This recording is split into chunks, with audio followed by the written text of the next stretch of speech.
Hello everyone and welcome to a new video from Your Overwatch. I'm Eddie the Chump and today we're going to talk Echo, Hero 30 and the hot topic of role queue. Today is my last day in the US as Blizzard were kind enough to fly us out for BlizzCon, so I'm recording this from my hotel room, so if the audio sounds a little different, that's why. We got to do all manner of cool things, including playing the new hero Ashe and getting FaceTime with a lot of important devs. We have a whole interview with Scott Mercer coming to the channel tomorrow, and that really goes in depth into the future of ranked and role queue itself, so I'll talk about that briefly here before that video expands on it. Suffice to say, there's a lot to talk about in the coming days. For now though, we're going to cover some stream clips of Jeff Kaplan talking to the excellent streamer Fran, whose Twitch link you'll be able to find in the description box below. I highly suggest you go check it out. Hero 30 and Echo. There had been a lot of assumptions that Echo herself would be Hero 30 as she took such a prominent role in the end of the Reunion McCree cinematic. Us getting such a good look at her would normally indicate her imminent arrival on past form,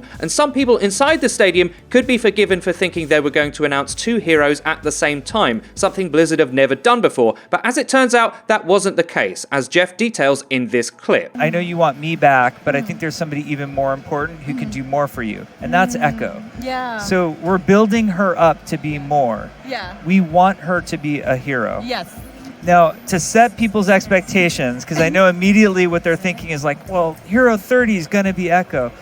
We have big plans for. Echo is not Hero 30. I can tell them that. Okay. Yeah. So like Hero 30 at this point is like full-blown playable in our play test. Hello. It's just another character in our cast. Yeah. So there's actually quite a lot to unpack here. One is Echo is almost definitely going to be a hero, but as they explained in other appearances, they don't have a firm idea of what her kit or even role would be. We know from Jeff's interview with Emong that they have 6 heroes in development and that they understand the game needs more tanks and supports as they currently lag far behind the expanded damage role. The second key takeaway is that Hero 30 is pretty much done. They're fully playable, and as Jeff noted, they're just another hero in their selectable cast back at Blizzard HQ. So with all that info, let's read between the lines a little bit and have some fun. Firstly, I think Echo's visual design leans in the support direction more than a tank. As with Ashe, the story function that she serves might indicate the direction they take her kit in. Some heroes start as a gameplay need or idea,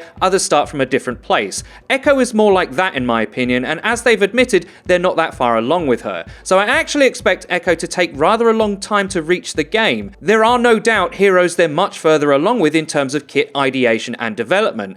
As for Hero 30, whoever that is, I'm going to stick my neck out and say it'll be a tank. Perhaps even the long-awaited talent tank that people have been requesting for ages. I'll also say this, I think it's easier to make off-tanks than it is main tanks, and the reason for that is, an off-tank can be a hybrid hero of sorts. Look at Hammond. He doesn't provide any shielding for his team really, but his mobility and initiation tools mean that he's still a tank. A main tank is much harder because that role is more clear-cut. They must provide shielding in a major way, and I think the reason there's only 3 currently in Ryan, Orisa and Winston is because creating a new main tank that has no overlap with others is pretty difficult. I'll say this, I'd love to be proved wrong about that, and a fun idea I had was why not take the name literally and make the Talon tank be an actual tank that other heroes either ride in or on. Slow moving, lots of health, maybe a cannon, I don't know, I just thought it was a fun idea. I'm not a game designer, don't hurt me. We may also see Hero 30 more quickly than previous new heroes. I don't think they've ever publicly said that the next hero is finished while releasing the current new one before, so perhaps Blizzard is stepping up its release schedule.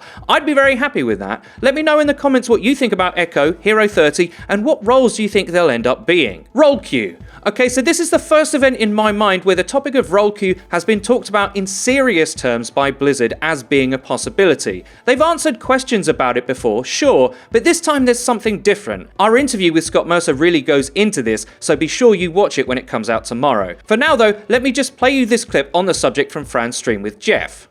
If we were to make a dramatic change, like, because the change we're talking about with role queue, I think would be at a similar level of going from no limits to hero limits, which was a shocking change for the player base. They really were conflicted of whether it was better for the game or not. Of course, there were many of us who thought it was much better for the game. I think long term, everybody can agree it was better for the game. But I think trying to get the community as a whole to accept, like, if we move to role queue, this is going to be better for everybody. is a little bit more challenging than even going from no limits to having the hero limit.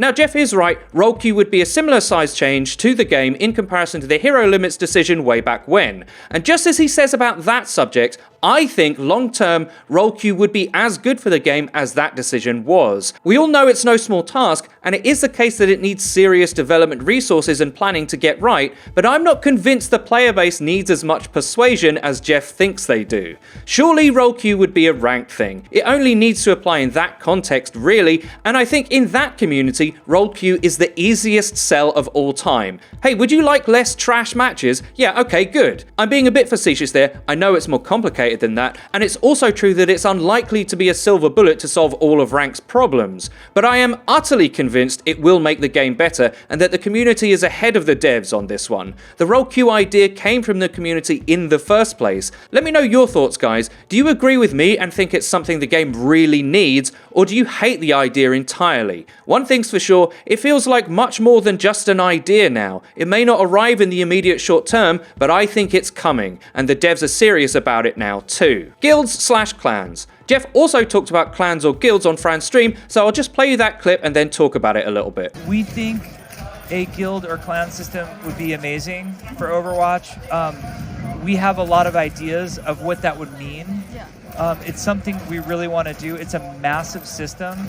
It doesn't just affect Overwatch. It also, in the vision that we have for it, would include Battle.net, and we'd want to do a lot more with it. It could go throughout games. Yeah. We think that there's a lot more potential to a system like that. So it's a lot of work, but it's also something that we totally believe in and we totally want to add to the game. I just have a hard time telling that to our players because they're like, okay, it's awesome, you want to do it, so just do it, right? And we're like, yes, it's awesome, we want to do it. It will take a lot of time for us to do something like that. Well, that's exciting. Yeah, but we believe in it. We definitely believe in guilds, we believe in clans. Yeah. Oh, it's happening. Yeah. So Blizzard, I think, just like Jeff says, totally respect how good clans could be for Overwatch. Scott talks about it too, by the way, but there are some major technical challenges ahead of them. Everything has to work with the Battle.net infrastructure, and that's the key problem. I think it's safe to assume that this is the social feature that we were expecting that got delayed. Reason being, they have to work with outside tools for Battle.net, not the ones they developed themselves for the game. It's also a much older architecture than Overwatch, and some of the cool things they might have had planned may have turned out to be much more difficult than they had expected, hence the delay. The positive note is that just like role queue, the idea of clans feels a lot more solid post BlizzCon to me. I think it's going to happen for sure, but maybe well into next year. I want clan matchmaking, mini tournaments and prizes. That would be so welcome in this game, I cannot express it strongly enough. For the first time in what seems like ages, the community and Blizzard appear to be on the same page publicly. It's unfair to say that Blizzard haven't wanted the best for the game and us, of course they have, but they've tended to stay quiet on big topics until they really knew what they were going to do about them. Now that's changed, and I really welcome them talking openly like this. I'm actually really excited for the future. I hope you guys are too. And that's about it for today's video, guys. I really hope you enjoyed it. If you did, please don't forget to leave a rating. If you never want to miss another video of ours again, please click the bell icon next to the subscribe button on our channel to join the notification squad. You'll be in great company. And finally, please follow the Your Overwatch Twitter. It's where you can find updates about new videos and other cool stuff. I've been Eddie the Chump, and until next time,